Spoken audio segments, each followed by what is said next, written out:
So I did that record and was trying to write the songs for the second record. And that same smuggler friend that gave me the drug money Yeah. to get out of my record deal called me late one night.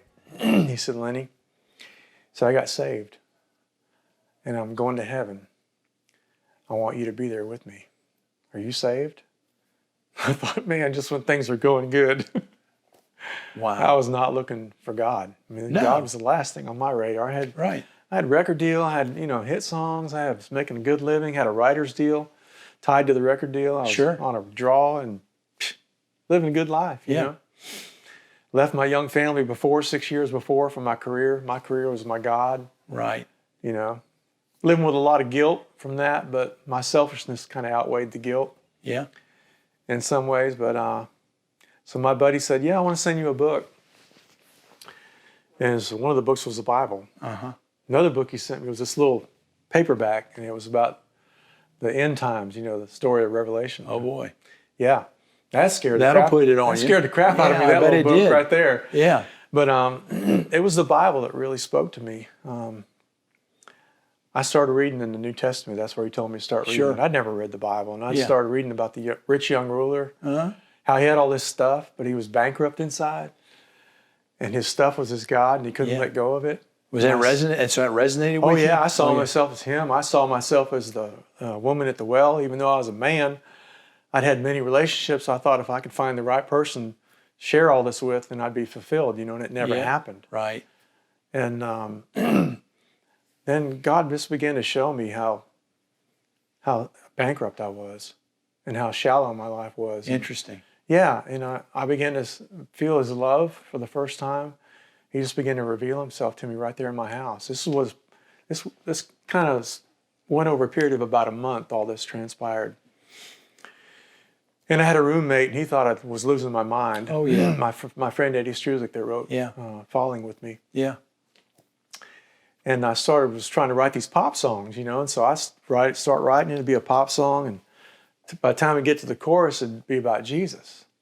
And I thought, man, Capitol Records is not going to want these Jesus songs. And they didn't. Yeah. And it wasn't that now you're a Jesus boy, and now you can't do these pop songs anymore, that's not holy, you got to do these Christian songs. I didn't even know what Christian music was. Yeah, I understand. I had no idea what it even existed. And but I lost the desire to write those songs. I wanted to write about this God that changed my life. And so, because I was wrecked in my house. I mean, I'd be going through the house, and the next thing I'd be on the floor like a 4-year-old kid just crying, asking God's forgiveness for something I remember that I did. I'd go out on the front porch, and I'd look across the street, and the trees, I swear those trees had never looked that green. Yeah. And my heart began to change inside out. Yeah. I just became a new man. Right. A different man. Right. And my friends all thought I was crazy. They thought, man, you're giving up. When I told my manager in L.A., I said, you think they'd let me out of my record deal? He said, what? Yeah. How many people would love to be where you're at? Right. And have what you have? And I said, yeah, Right. I know, I understand that, but all I can say is I just don't have the desire to do it anymore. And so I went another 2 years. Right. Couldn't do anything because Capitol held me in suspension. And they wanted $30,000 for my contracts. Finally, after 2 years, I hooked up with a little guy in Altamont Springs, Florida, named John Phelps, who had a little small recording school called Full Sail that's now 12,000 students on campus and 12,000 online. Sure is. It's huge. Yeah. But back then, John didn't have a studio, but he had this little record company he started, and he had distribution from Columbia Records. Right.